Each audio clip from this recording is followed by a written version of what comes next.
Thank you all so much for being here with us this afternoon.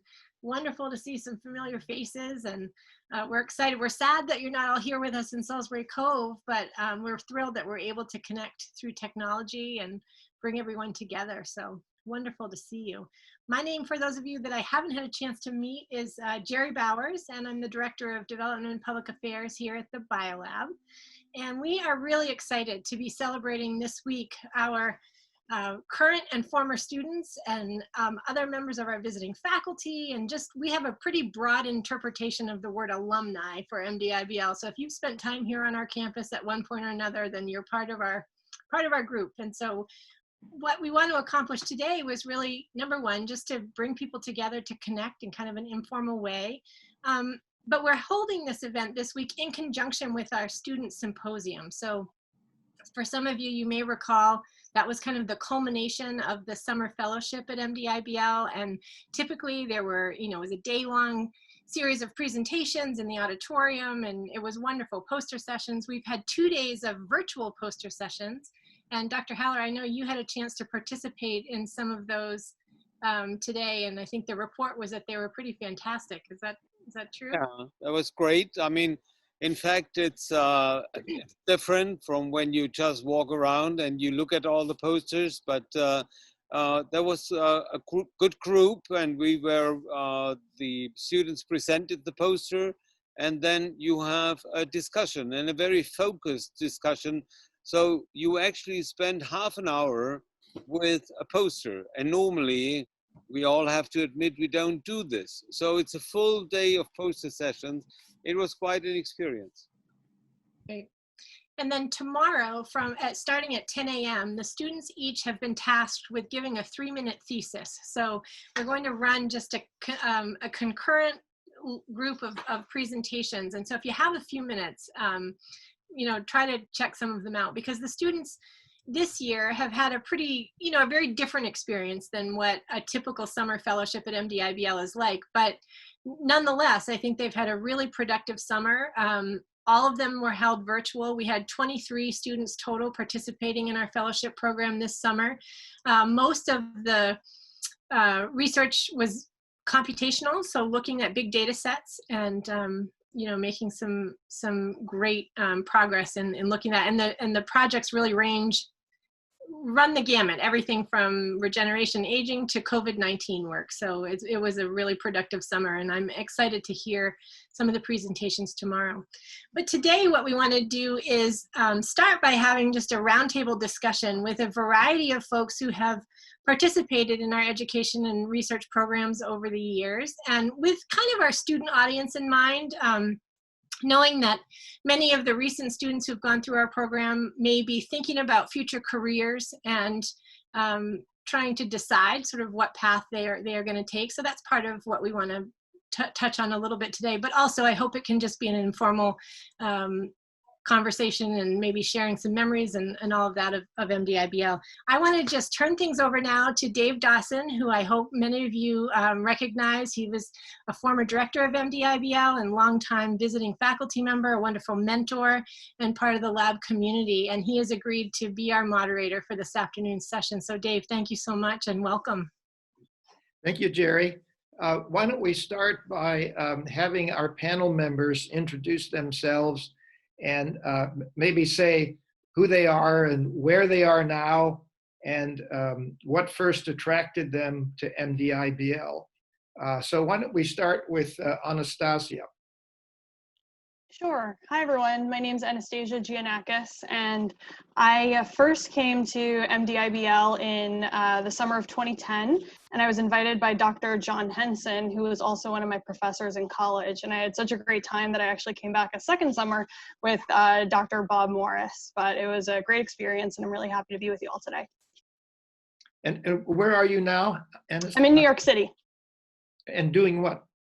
I work in the pharmaceutical industry. I work for a company called Virgo Health, and we partner with pharmaceutical and life sciences companies to educate healthcare professionals and other scientific professionals about the products and services that they provide. Are you working on a vaccine? I might be. No comment. Okay. Okay, how about Laurel? Hi, Laurel Parker. I came to Mount Desert Biolabs in 1999 as a high school student and spent 6 summers there working with Dr. Susan Fellner, who was an amazing mentor and really helped me in my career path. I remember her sitting out, by Star Point, preparing me for my med school interviews and whatnot. So she's been a mentor, and we still stay in touch and see each other each summer, which is great. I went on to go to med school and did a residency in emergency medicine and a fellowship in emergency ultrasound, and ultimately came back to Maine, which is where I'm from originally, and I am now the medical director of the emergency department at Maine General. Oh, terrific, terrific. Chris, how about you? Well, like Laurel, I'm from Maine, and like Laurel, we overlapped at the lab. I was there a shorter period of time. I joined in summer student in 2001, and spent 4 summers with Dr. Epstein and Dr. Silva in the kidney shed. I originally came to the lab via a high school student program the state sponsored called Merits. It was a Maine educational research internship program for high school students, and so.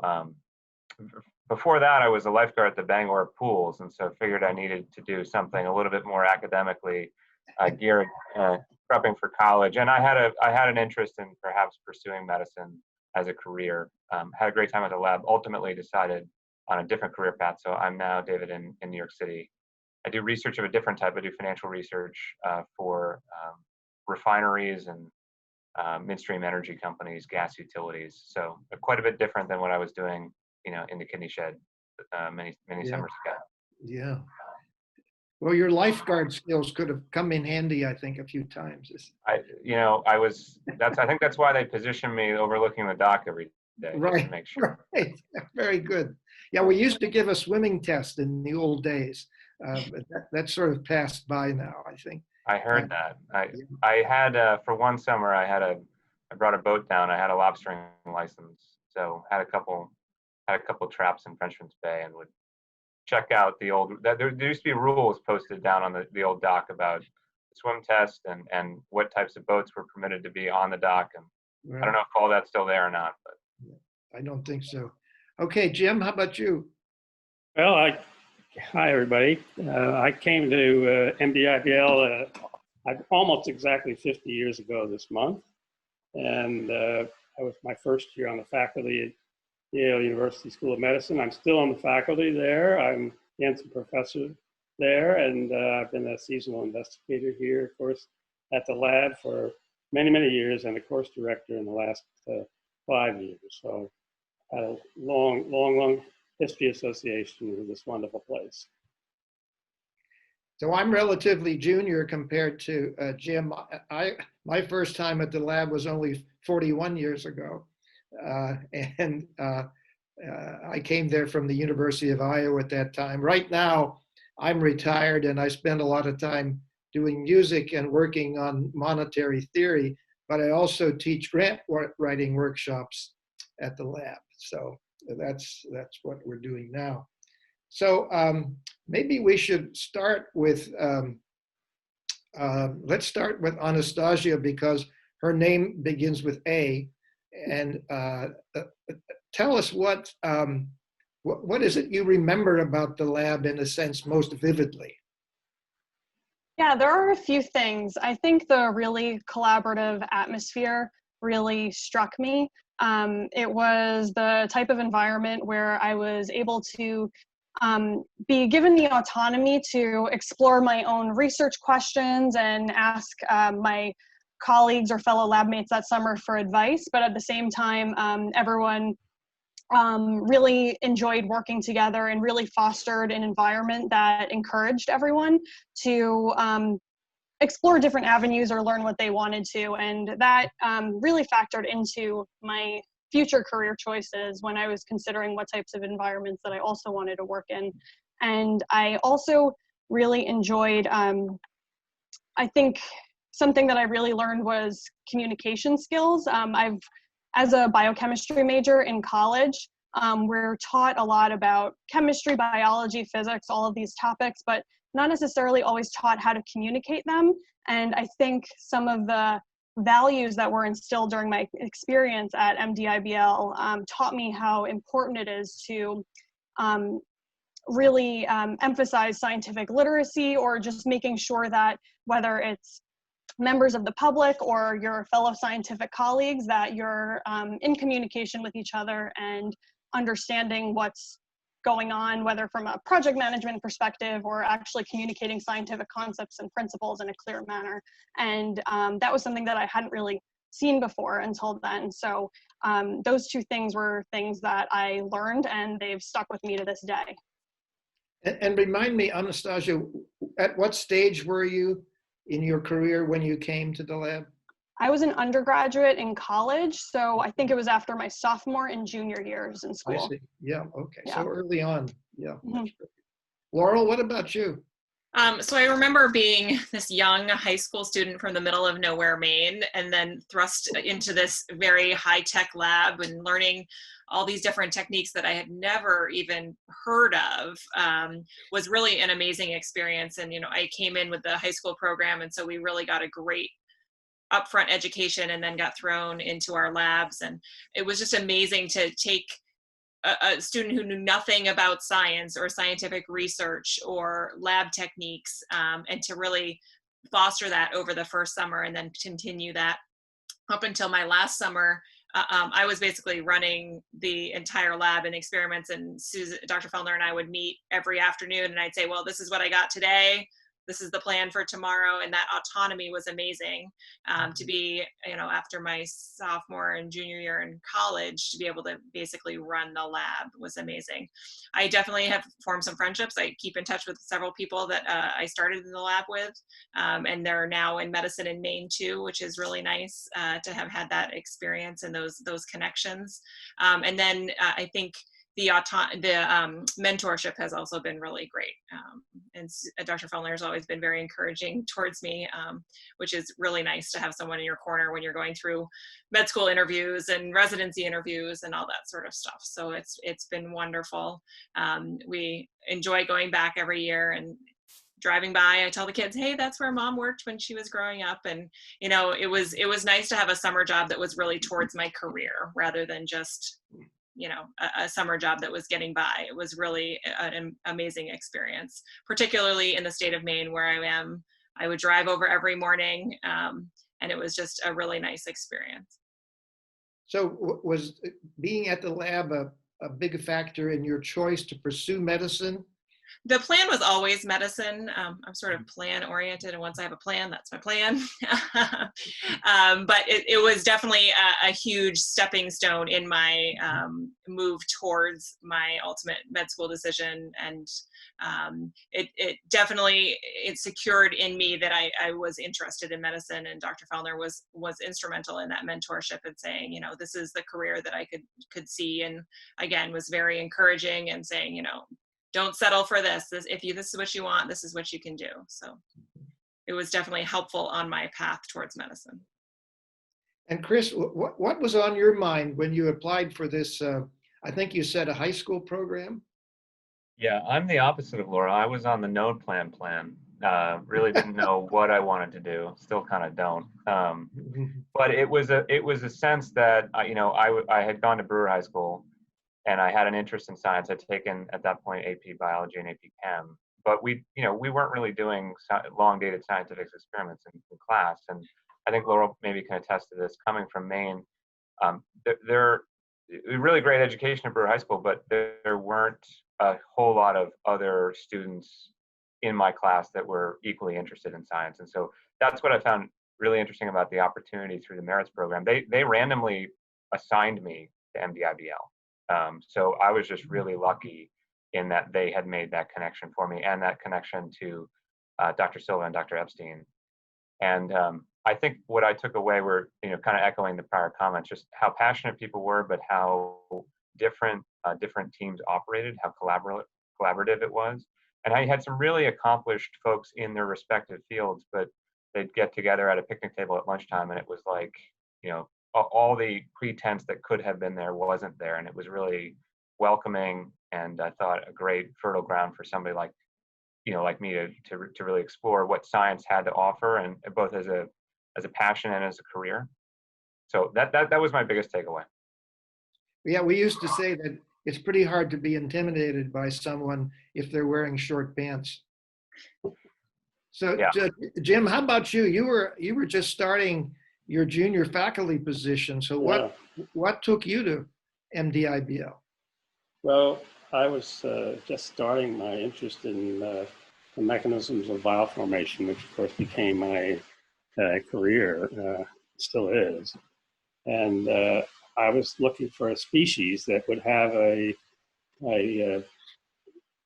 large enough biliary system that I could put micropipettes in it. I was very jealous of the nephrologists that they could, at that time, that they could micropuncture a kidney tubule.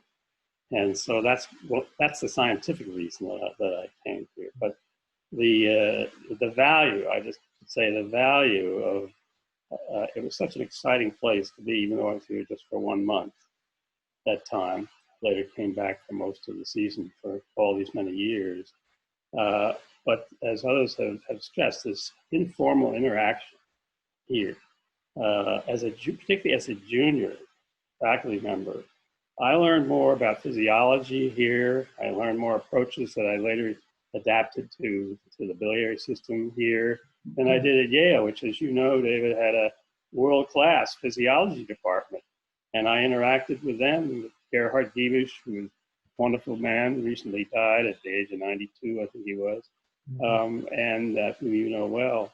And it was just the atmosphere here just allowed me to learn a great deal. And later on, I wrote all of my grants here in a relaxed atmosphere for a physician scientist to be able to get away from patient care and from other academic activities. It was an incredible luxury in my career. And it's something that today's physician scientists, I think, have a very difficult time doing, unfortunately. And I suppose you probably remember how romantic it was working by the light of those whale oil lamps. People don't get to experience that anymore.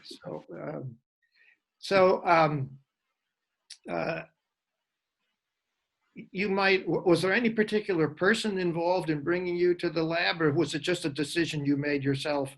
No, I was heavily recruited both by John Forrest, who was a fellow in nephrology working for Frank Epstein. And Frank Epstein, was at Yale at that time, and he encouraged me to come. And I will never forget the day I walked into my mentor's office and asked to come here shortly after I joined the faculty. And he says, "It's ridiculous. It's just a boondoggle there. You know, this is ridiculous." And so when I told Frank this, he marched into Klatskin's office.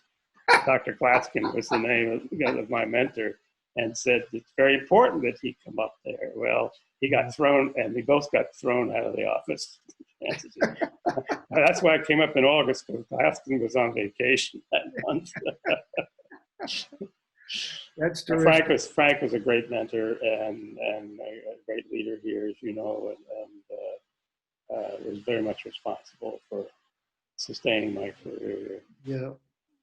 Hey, this is Jerry. Can I just jump in for a sec? Yes, Jerry, sure. So I'm realizing that we're actually, a nice size group. We're pretty small. I think, at least on my screen, we fit on one screen. And I know there are a number of folks that I haven't at least had a chance to see in a while that may also want to weigh in terms Absolutely. of, what brought them to the lab. So I'm going to pick on a couple people, but I see Bruce Stanton there, and I see Tom Boyd and Mike Duffy, I think, and Dr. Blaustein is there. So if anybody wants to jump in, I think go ahead, unmute yourself and just weigh in. Sorry, Dave, I just wanted to. No problem. So anybody want to poke in? I'll jump in. Hey, Mike. And I'm actually, I think I've beaten you, Dave, by 1 year. I was first there in 1978. Yeah. Dave and I knew each other before that from Pittsburgh when I was a grad student at Carnegie Mellon. He was just finishing at Pitt, and I ended up being a postdoc with Stan Schultz and Ray Frizzell at Pitt, and that's how I ended up at the lab that first summer. So I was there as a postdoc. Things were, I guess you would say, kind of primitive then by today's standards. We brought up a complete electrophysiology setup for making ion selective electrodes. None of that was there, and had to be able to work on some of the shaky tables that were around in the labs at the time, and drive to Ellsworth for parts for things. But what I learned a number of things. It was a fantastic place. I ended up coming up another year as a postdoc, and then 5 years, I think, on my own as an investigator when I was first at the University of Buffalo, and I'm still there. One of the things I learned from being there was that you could do things in a really simple way. Things were starting to become, I think, in physiology, fairly high tech, but you could adapt and you could make things work. And what mattered the most is how you thought about an experiment and how creative you were to then carry it out, maybe with not all the parts that you needed. And that was a great lesson to learn early. I also remember being so impressed with being able to sit on a rock outside the lab and talk about an experiment, often with somebody I didn't know who was older and turned out to be somebody well known that I'd find out later. But like Dave says, when you're all running around in shorts with white legs, nobody looks very famous. But you could sit on a rock and talk about doing an experiment, go in the lab and do the experiment, and then come back and sit on the rock and talk about the results. And you could do that every day. It was a fantastic way to start. I learned so much, met so many people, many of whom I still know and are friends that have taught me a lot then and over the years. Absolutely great place in every way. I also got to see people interact with their families. I was there for 2 months, some summers, and you really got to know people. And at a time when you're kind of trying to decide what you want to do for a living and whether this is worth it or not, because you saw a lot of aggressive people, hardworking people. And I found out that most of them actually were very nice people, really had great relationships with their families. And it convinced me that this was really a good thing to do. And so I probably wouldn't have stayed in the business or be doing it still. I've not retired yet, in spite of the fact that I'm not quite as old as Dave. I think maybe you're a year older, Dave, or something like that.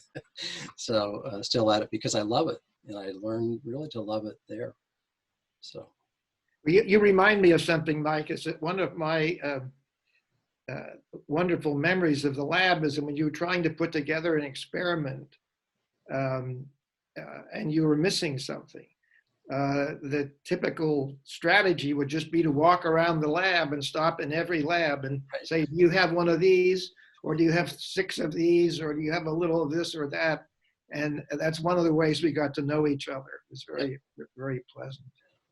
So anyone else want to pop in? Oh, I have to add one thing. Oh, yeah.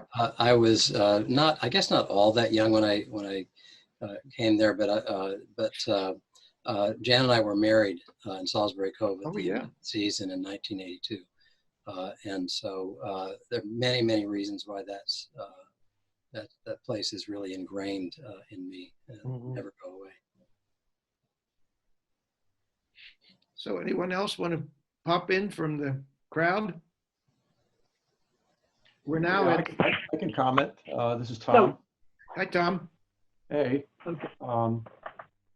Yeah, I went up as a graduate student when I was working with Leon Goldstein at Brown. He was a regular summer attendee at the lab. And he made a point of bringing up almost everyone who worked regularly in his lab, including myself. And I wasn't really intending to work on sharks and skates, but there I was. So I had a great summer up there.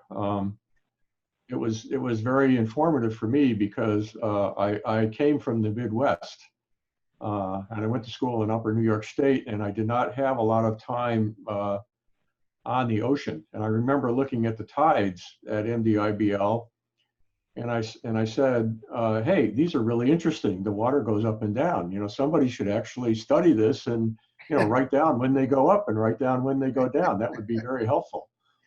And that's kind of the level I was at when I arrived at the lab.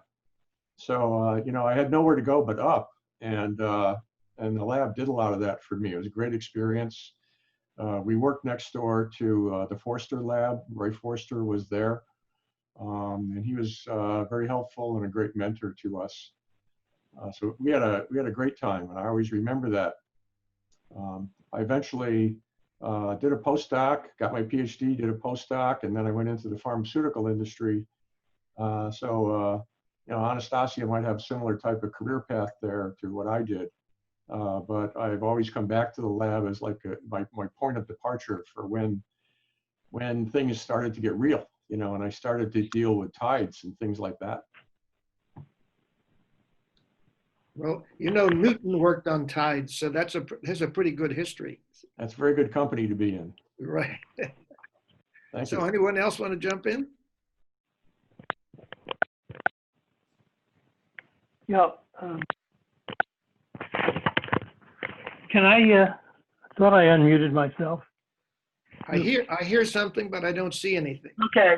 It's Morty. Can you hear me? Oh, hi, Marty. Yeah, what I see on my screen, you look like a telephone. I'm on the telephone, but I'm looking at you anyway because my microphone doesn't work very well. Anyway, so I may be, I'm pretty sure I'm the old man of the crowd. This is the 59th anniversary of my summer at MDIBL, 1961. It was between my, well, a year out of medical school and my senior year. And I came up with Dan Tostison. And so some of the legends were at the lab. Of course, Bodil Schmidt-Nielsen, whose son taught me to sail. Wasn't a very good sailor, but I did occasionally do it even after that, even once when I moved to Baltimore, but not since then. And that was well over, that was almost, that was more than 40 years ago. Hey, Morty. In any event. Hey, Morty. Yes. Just for some of the younger folks who are listening, who are under 104, why don't you just briefly introduce yourself? Okay, so I've had a career in physiology. I was, as I said, I came up when I was a medical student working with Dan Tostison at Washington University. I'll tell you about my career and then go back to talk about the lab. But it was actually not my first time in a marine lab because I'd spent a brief time at Woods Hole when I was in college. But I was committed to research. And so after my internship in Boston, Boston City, I joined the Navy. That was the height of the Vietnam War. But I was fortunate to get a billet at the Naval Medical Research Institute where I worked on lobsters. Now, it would have been much nicer to do it in Maine, but the Navy sent me to Bethesda. And so that's where I did research actually for 3 years on lobster neurons. That was my great Navy career. And then I went to Cambridge, England, and I spent 2 years at the Laboratory of the Marine Biological Association in Plymouth, where I worked on squid with Alan Hodgkin. And then I moved back to Washington University. I was a faculty member, moved up the ranks. I was associate professor, then full professor, and then moved to Baltimore 41 years ago as chair of physiology. And I stepped down, I don't know, about 13 or 14 years ago. But I'm still working, actually. I was in the lab yesterday doing some pipetting, assaying creatinine. So I've had a career in research, and I work on ion transport. I started working in Dan Tostison lab. He introduced me to the sodium pump, and he said, if you don't hurry up and work on that, everything's going to be known about it, and it'll be too late to do any research on it. Well, I'm still working on it, but I'm a slow learner. Anyway, during my summer at MDIBL, which was wonderful. I'll tell you, we went up there, we had a newborn baby, our first, and it was really very exciting. It was a wonderful summer. And I worked on eel gills, and I was studying chloride transport across the eel gill. So I was able to perfuse the front end of the eel to study chloride transport with radioisotopes. Anyway, that was, so I was committed, but it was a wonderful summer. And we've come back to Maine now. I'm really sorry that I'm not there this summer. We just thought it was a little difficult to travel and stay in a rented house for 3 weeks, or we would have been in Maine today. This was part of our 3 weeks. And we'll be back next summer. We've already committed. But it was about 25 years ago when I was invited to a symposium at MDIBL. And we came back and said, why aren't we coming back here? And we've been back at Maine almost every summer. We missed it last year because we took the family to the Canadian Rockies for a big anniversary. But outside of that, we just love it. I can't tell you how much I miss it. Anyway, it's been great, and it was a wonderful experience. And there were all of the legends who were at MDIBL at the time, and I'll never forget the experience. It was great. Thanks, Morty. That was Morty Blaustein, for those who haven't met him. You know, one thing that I thought I would mention that sort of comes up in all these conversations one way or another is the idea of networking. Some of you may have read the book it's a Harvard sociologist, and I'm blocking on his name now, but he coined the term social capital. And there's nothing like a trip to the biolab to develop social capital, because you get into that environment and you're automatically connected in this great web of people, some famous, some not, with all these ideas that are sort of bouncing around, and you listen to people talk about them. People comment on your experiments, they give you suggestions. So it's a fabulous place for networking, and always has been, even when we were studying by the light of whale oil lamps.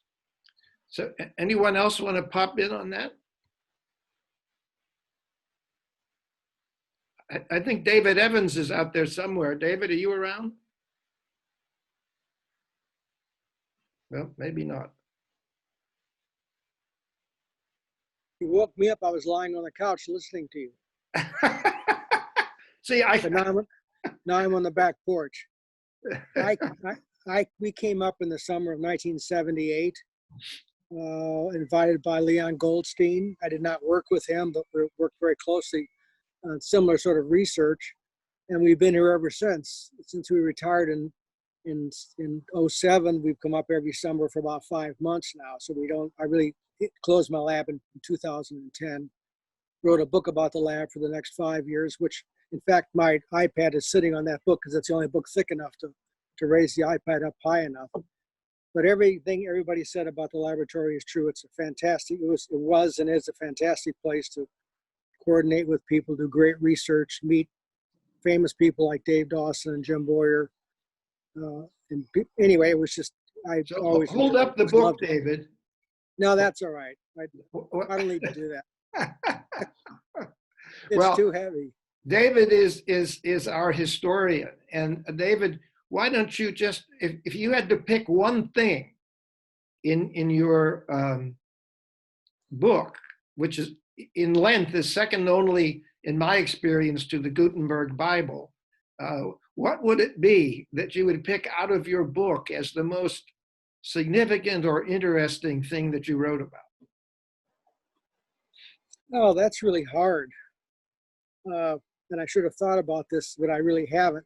I think that what I loved about writing the book was all the stories I found out about all the old investigators, from the Lewises to Bodo Schmidt-Nielsen to Frank Epstein to Dave Dawson to Bruce Stanton and Mike Duffy. I mean, it was fun going back and seeing what they had done, putting it all together, getting pictures of them. There's so many. What people don't realize is that it always was a biomedical lab, but I was and am a zoologist.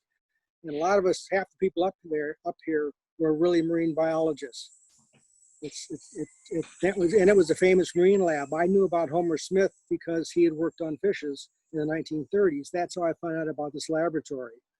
And so it was wonderful to come up and meet people who had worked with him, who knew him, and then in writing the book to be able to go back and look at original papers and go through the archives with all these sorts of old pictures of Homer Smith leaning on a chair in Dahlgren Hall. Remember those uncomfortable chairs we all sat in for years? I hate to admit this, but when they renovated Dahlgren, I stole one of those chairs. I have it in my house here. It's still uncomfortable, but at least it reminds me of the laboratory every time I sit down on it. But anyway, there's just so many stories. It was a wonderful place to raise children, to do research, but also to raise children. People have mentioned that before, but our kids were pre-teens and they're now in their 50s. And they have wonderful memories of the laboratory. They both worked in the lab at various times, sailed at the yacht club. I mean, it was a fantastic place for family. It was like summer camp, but it was a real serious summer camp. We played a lot, but we also did research 12, 15 hours a day. The last few hours may be at a cocktail party, but you were still doing research, talking to people. One of the great things, David, was the interaction between PhDs and MDs. I think it's almost unique place for that kind of interaction. When I came, I had almost no interest in medicine. I'd been a pre-med, but then I decided I didn't like blood after all, so I went to graduate school. And but it was the only laboratory in the country where MDs and PhDs share, if not space, at least they're next door to each other. And that synergy was really important. And so I started thinking in terms of medical things, and I got other people there thinking in terms of fish things. I mean, I always tell the story about Dave Dawson coming. I walked by one time and he was showing his students the flounder, and he was dissecting it, and he was showing them the bladder, and he was working on it. And he said, "What's this red thing at the other end?" And I said, "Those are the gills." He doesn't like when I tell that story, but I remember it distinctly.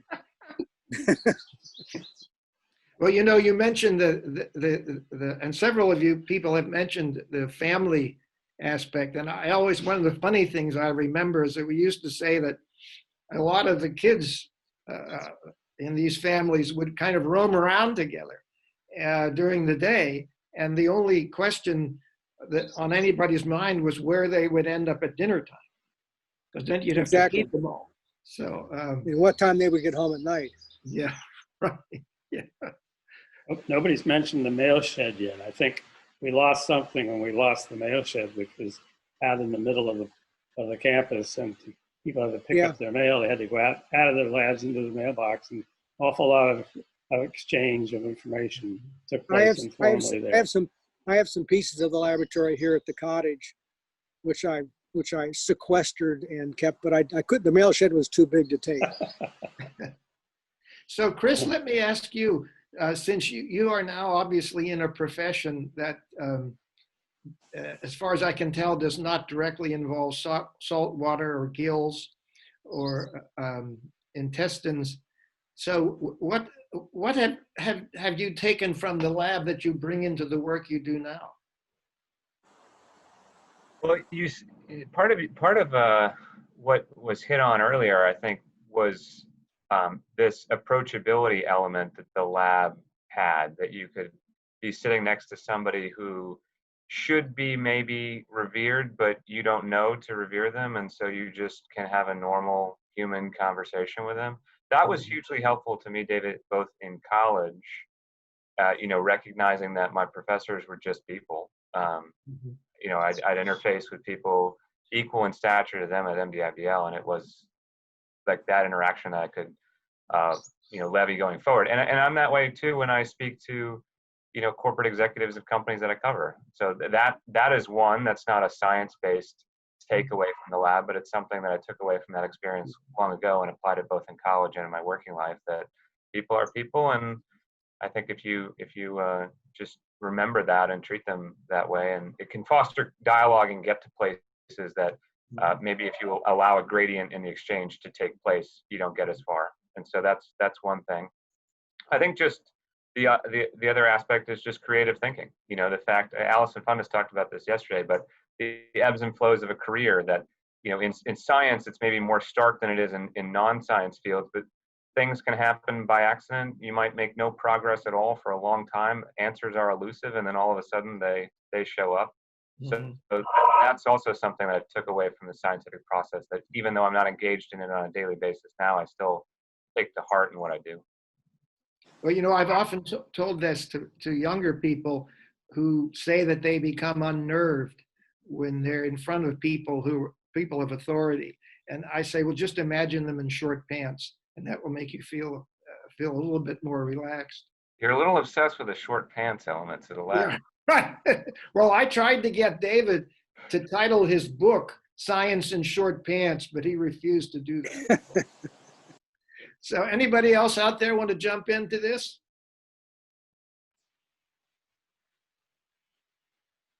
Hi, David. It's Bruce. Hey, Bruce. Hi.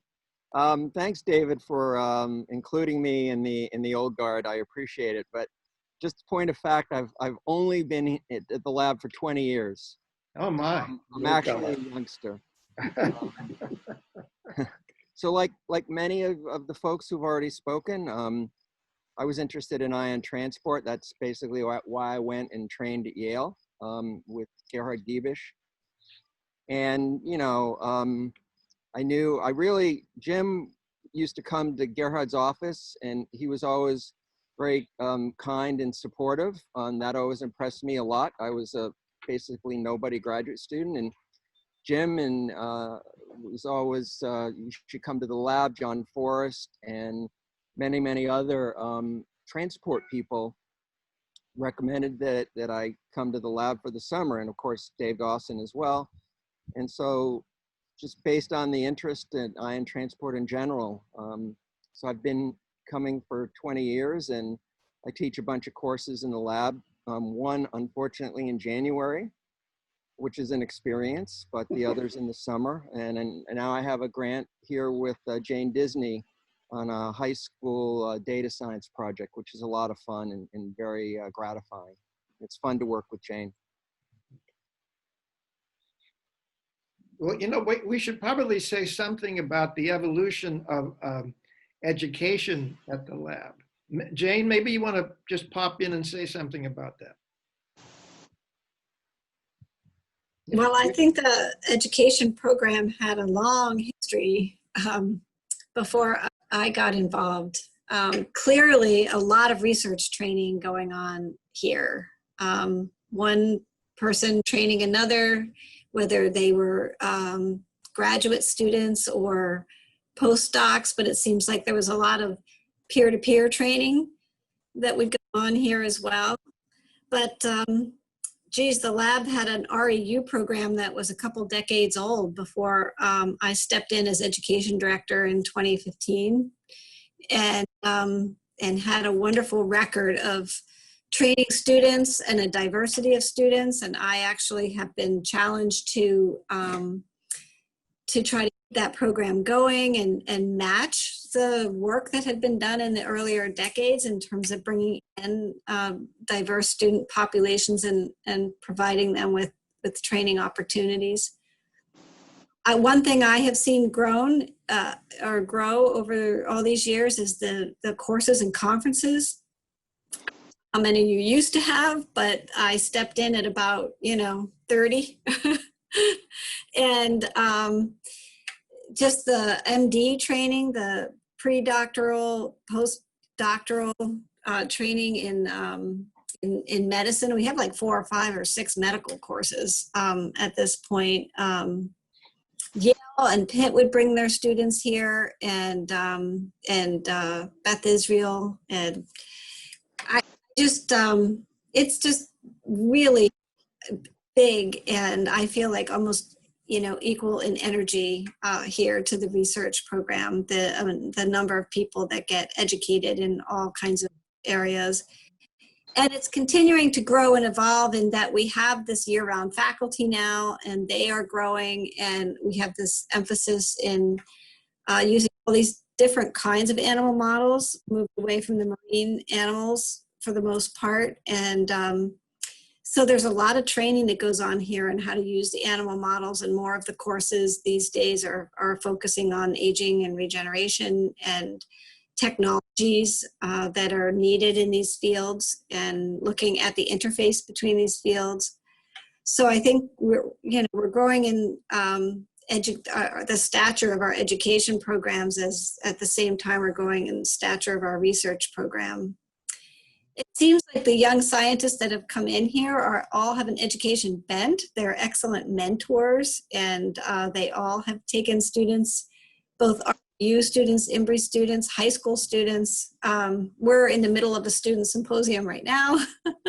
And it's asynchronous discussion format for a couple of days, but tomorrow 23 students will remotely give their talks to everyone who's registered. We have 85 registrants for our student symposium that's going on this week. So even in these times, the education keeps chugging along, and students still come to us for training. And Chris Smith is here. She's now the director of courses, conferences, and evaluation, and she's kept a lot of the summer courses going in a remote format too. We have a lot more bioinformatics going on, bioinformatics training, and all of that, was, I won't say easy, but it was possible to transition it to this remote environment. So we still have that really excellent bioinformatics training going on. I can let Chris speak more to that, but also the evaluation work that we do here is on par with anything going on in the nation, in any of the other Embry institutions. Chris is in a leadership role now, participating with others from other Embry states, not only in developing evaluation protocol, but publishing papers on evaluation. She's a co-author on publications, and is writing her own paper right now on her innovations in evaluation of education programs. So I could go on and on. So you shouldn't have got me started. And I think Chris Smith, who is an alumni of our summer program, and now runs our courses, conferences, and evaluation program at a national. Is Chris in the queue there somewhere? Yeah. Right there, she's just quiet. She's not sharing her story, which we would love to hear. There she is. Yeah, I was just thinking, Dave, when you were talking about the chairs in Dahlgren, that there were about 5 cushions, and it was like musical chairs to get one of those cushions. Yeah, I don't have one of the cushions. Yeah, I was a summer student at the lab in John Forrest Lab, the summers of 96 through 97. And kind of like Chris, I found my way sort of more by fortune than by anything directed on my part. There was a program that was the Maine Science and Technology Foundation to put Maine students in Maine labs at the time. And I was a Bowdoin undergraduate, and I thought, well, why not spend a summer in a lab in Bar Harbor? And I happened to be put into John Forrest Lab and was invited back for 2 consecutive summers. And then after I graduated from college, was offered a chance to start working at the lab, starting up the Sanger DNA sequencing lab, which is still going, still moonlighting as a sequencer these days. But I've been here for 21 years now, and it's been really fascinating to watch the evolution of the lab. And like Jane said, to go from just a couple of smaller courses to now these 30 courses and more, some of which are online, and a webinar I'm planning next week that's going to have people from 14 different countries joining us. And it's just a really exciting place. And like was also said, it's an amazing place for for networking. If you ask Jane or me or Jerry or anyone, I have this idea about a research plan, or I'm curious about this graduate school opportunity. I'm not sure if this is something I could talk to someone about. Among us all, we know lots of people and can kind of steer people towards alumni or former scientists or others to give you a kind of a personalized help to think through some of those career options, which is something that we also try to do in some of our undergraduate courses, like the one that Bruce teaches here in January, and get some conversations going about grad school options and medical school options and biotech options and others, yeah. And part of that evaluation effort that I do is keeping track of our alumni, particularly the REU and Embry alumni. And so I also kind of keep tabs on what other people are doing and what institutions they're How involved many in. alumni do we have now? Oh, we have, I would say, about 250 REU alumni. Does that sound about right, Jane? 300? I can't remember. And then we're over 2,200 Embry alumni, because it also takes into account students that may participate in academic year institution work at their home institutions and don't necessarily physically come to the biolab for a short course. Yeah. We have about 1,800 that participate kind of in that traditional summer fellowship, you know, internship that we think of sometimes when we think of our alums. And then, as Chris mentioned, a lot of people have really been touched, you know, by the footprint of Embry. That's really had a tremendous impact, both on MDIBL, but also in the state of Maine. So one thing that I remember when we would write a training grant for the lab, one of the points we would always make is that if a student touches down in the lab and has some idea of where they want to go career-wise, there's this big stream of people, some ahead of them, you know, more advanced, and others behind them who are coming up. And I wonder, maybe Laurel, if you're still on with us, you could say something about how that influenced you when you were at the lab. Yeah, it was definitely a progression because, as I said, I was there for 6 summers. So my first year, it was definitely deer in the headlights. Oh my goodness, what am I doing? And then as I went on, I did end up training people on the equipment that I was using. And, you know, as it goes, you know, somebody has to teach you how to take care of the dogfish the first day, and then you teach them the next year. So it's definitely a progression, and it's been really interesting to see kind of that go forward. And Susan, Dr. Fellner has joined us now, I can see. But that mentorship started with me, and then it progressed on. And as I'd been there several years, I had that autonomy, and I was able to pass that knowledge on to people. And I know Dr. Fellner continues to do that to this day, which is really wonderful. And it's exciting to see, you know, all the learners that are still there in whatever form that may take. And I think it's great that this all came together so we could all see all the different stages. It's hard to believe that it was 21 years ago that I was there. You don't look a day over 18, so that's, I can't believe. My patients say that to me. You're not old enough to be a doctor. And I always, you know, sort of laugh. And then I sort of also am sad that someday maybe they won't say that anymore, and that will be after. Susan, do you want to jump in with something about the educational program? Susan, sorry. Turn your, she has to unmute. Okay. There you go. There we go. Once upon a time, a long time ago, I was 21 years old. And my first job was with Tom Marin as a lab assistant in Gainesville. And every summer he used to disappear to someplace in Maine. And because Tom and I remained friends throughout our lives, ultimately, I came up here, and ultimately, I started working in the laboratory. So like Bruce, I'm a newcomer. That's 21 years that I've been coming, and most of the other people I see on this screen are 30 and 40 years with experiences. But I think what was so precious to me, particularly in the early years of my coming to the laboratory, was the sense of collegiality, the parking lot conferences.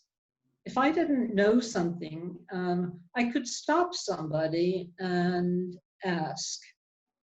Another striking and important thing to me were all the conferences where I learned areas of physiology and medicine that were totally out of my usual realm. So I am a nephrologist, but I got into calcium signaling later in my career and learned a lot from David Miller in that regard. The Monday morning, 8 o'clock by the water, the whiteboard, I think it was just a regular chalkboard initially. In the beginning.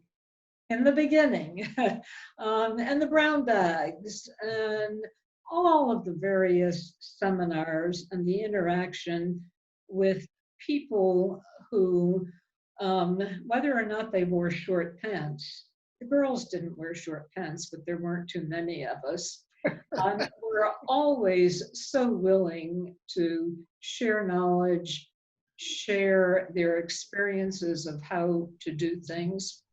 Now, I regret that I was late coming into this Zoom meeting and I did not hear what Laurel had to say. But I have got to tell you that one of the gifts of my experience at the laboratory was to mentor Laurel Parker and watch her grow from, as she said, deer in the headlights 16-year-old to somebody who learned how to think critically and independently. And I am so pleased to have been a part of that. Thank you, Susan. So anyone else out there who wants to pop in? I guess we have more people, right, Jerry? What do we have, 25 or so? Yeah, that's about right.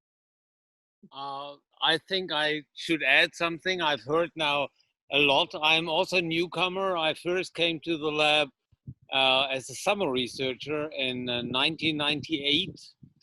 Actually, I came first in 1998. I first came in 1988 as a postdoc from Yale. I have to admit I was impressed by the natural beauty. I was impressed by John Forrest and my colleague at the time. I've been working together at Yale. And then when I came back 10 years later as an MD, what I appreciated is all what has been said before, but there was a lot of freedom to do the research you were interested in. We started to work on sharks, and then we worked on other animals. We used cell cultures. We actually tried different things. We published some things nicely. Some summers didn't work at all, but altogether it was a great experience.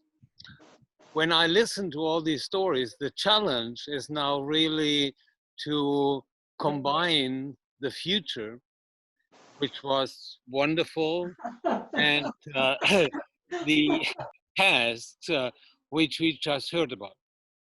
So the lab changed from, and you have mostly been describing the summers, to a year-round faculty. Jane mentioned it and Chris mentioned it and Jerry, and we have now to keep the past and to keep all your experiences and transform it into really perhaps not the next century, but the next couple of years, the next dozens of years, to keep the spirit and to keep some of the features and to teach the next generation of students as the students have been taught all these years in the past. It will be a challenge. It will not be easy.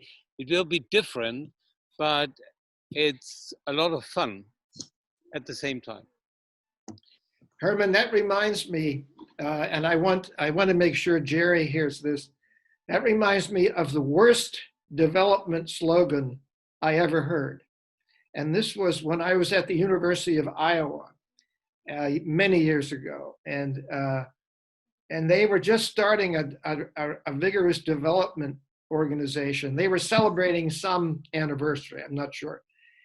And so their slogan was, looking backward toward the future. I'll never forget that. I saw the dean of the medical school and I said, this is a disaster. So. Yeah. Well, Terry, we are using other words. I know. Yeah, David, you know, in Maine, there's a Maine studies requirement for high school graduation. So I know to take Maine studies as well, but my Maine studies teacher, I remember, had this quote about Maine. He wasn't from Maine originally, and it was progress without change. That's what he thought the state was about. Well, that's a close second, similar. I think, Yeah. to the worst. Yeah. Oh my God, we should make a list of these. Oh, great. See, this is the kind of sharing you get in a lab meeting. I mean, a meeting at the lab. So anyone else out there lurking around who wants to jump into this? Just one more remark. Bruce, actually, I can see you almost from here. You know, I'm sitting on the other side of the cove. So this is also the way life should be at MDIBL. Mm-hmm. Absolutely. Social we can return to more normal next summer. Yeah, let's hope. Yeah. So I'm going to put somebody in the spot, and if you don't want to say anything, that's fine. But Alexis, I couldn't help but watch how attentive you're being, and I would just love to hear a little bit about your experience and sort of what your summer has been like. Yeah, so I don't know most of you because I am one of this year's REU students. So I'm working with Dr. Dustin Updike, but I've been doing so from my house in central Pennsylvania. And I must say, all the things you guys are saying about MDI and the lab, I feel secondhand, even though I'm not there. And I really do want to go there someday because just the type of people that are at the lab and all the conferences I go through and all the communicating science courses, it just seems like such a welcoming environment where people are there to really support each other and help each other grow. And so I want to let you guys know that even though I'm not there and most of us aren't there, I think, speaking for the rest of us, that this has been a success given the current situation, and I bet that you'll find a good handful of us at least coming up to visit MDI at some point or creeping around. But it's nice, and it's nice to listen to things like this where you guys are talking about your experiences so that I can sort of live them secondhand from my house. So. The next best thing to the real thing. Dustin, what type of student was she? I just, I didn't know what to expect this summer. It was going to be so different. And they said, well, come up with remote projects. And I'm like, that's not going to work. And then you get these students that are just phenomenal. And so if you have the opportunity tomorrow and can listen to their 3-minute talks from 10 to noon, please do that because you will be blown away. I've been listening to poster sessions all day long today, and I just can't believe we were handed lemons and the students made lemonade. And it's been wonderful. One of the Alexis, her project is fantastic. In fact, she and the postdoctoral lab just submitted a manuscript yesterday. So that's exciting. But one of the other success stories was that some of the students that were working on bioinformatics projects, they said, you know what, we want to work with this COVID data that's coming in. And immediately Joel Graber and Sam Beck and other faculty said, yes, let's do that. and they started giving them access to all these new data sets rolling in that are publicly available. And they have torn them apart and have found, the key elements and the stories in these that are just coming through that are really substantial contributions to this very real problem that we're all now facing. And so if you have a chance to listen in on those talks tomorrow, you should do it. Anyway, it was good to see you all. Thank you, Dustin. Fantastic. Jane, will those be recorded in case anyone can't be on tomorrow? Oh, absolutely. I'll have a recording of it for sure. And Jerry, if you want to just give out the Zoom link, it has a password with it because I didn't want to get Zoom bombed in any way at this last final juncture of 10 weeks of hard work. But I can send that to, you can forward that to everyone here who might not be registered. Although registration's still open, if you do want to just go to our conference tab under education and just register for it. Then you'll have access to the whole workspace, which has all the student posters on it, all the questions and comments everybody has been making about the posters, the incredible responses the students have given to those comments and questions. It's a rich archive, just a treasure trove of conversation that's happened all week long between all kinds of people and our faculty and mentors from around the state and our students. I think it's just a microcosm of that kind of interaction and conversation that's been going on for a century here. That's really cool. Yeah. That's very cool. I'm so excited. I mean, to me, I could sit on this Zoom and hear these stories, all evening long because I think it's a lot of fun, and it's fun to see, as someone else mentioned, the progression of not only our education programs, but of the institution in terms of how we are really grappling with, holding on to those things that we all cherish about this institution, but also recognizing that in order to be successful and sustainable, we are going to have to kind of change a little bit and grow and all of those things. But I really appreciate, Dr. Haller's ability to sort of balance those things and hold on to the really things that make us unique and special and not lose that in our growth. And so I just have to say a huge thank you to all of you, to Dave for, being such a great moderator here, and to our panelists. Thank you for sharing your stories. And I would just, if I can, make a pitch to this group, because as you all know, we're coming up on a 125th anniversary celebration for MDIBL in 2023. And we want to be able to really reach back and what was the slogan? Looking, I'm terrified. Toward the future. Perfect. What was the, Chris, what was yours? Oh, progress without change.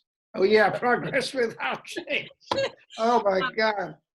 But one of the key, I have an opportunity to talk with donors a lot, and so I spend a lot of time sharing the story of MDIBL, and I can tell you that without fail, people automatically gravitate toward our education programs because it's something that everyone can relate to, they appreciate, they understand, and it just is a phenomenal sort of entry point for people who may be getting to know the lab for the first time. And so telling these kinds of stories is really critical for us as we move forward and as we begin to, really try to create awareness of MDIBL. And it's always one of those things that just kills me that the lab has been around for almost 125 years. And if you were to walk down the street in Bar Harbor, the chances are you would probably meet, more people than not that have no idea who the lab is, where we are, what we do. And so we have to change that. And one of the things that I think our alums can do is really be ambassadors for this institution in terms of sharing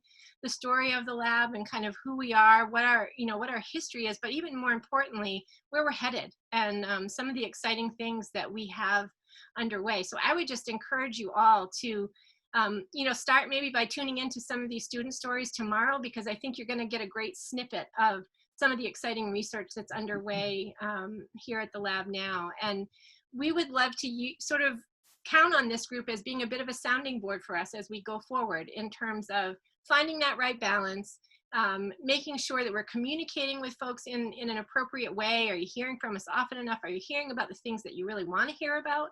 And, you know, help us sort of guide us as we go through this process. And I look forward to, you know, continuing these kinds of conversations, because for me, they're just absolutely essential. And I really, really want to thank everyone for participating today. It's been a lot of fun for me. So I hope you all had a good time as well.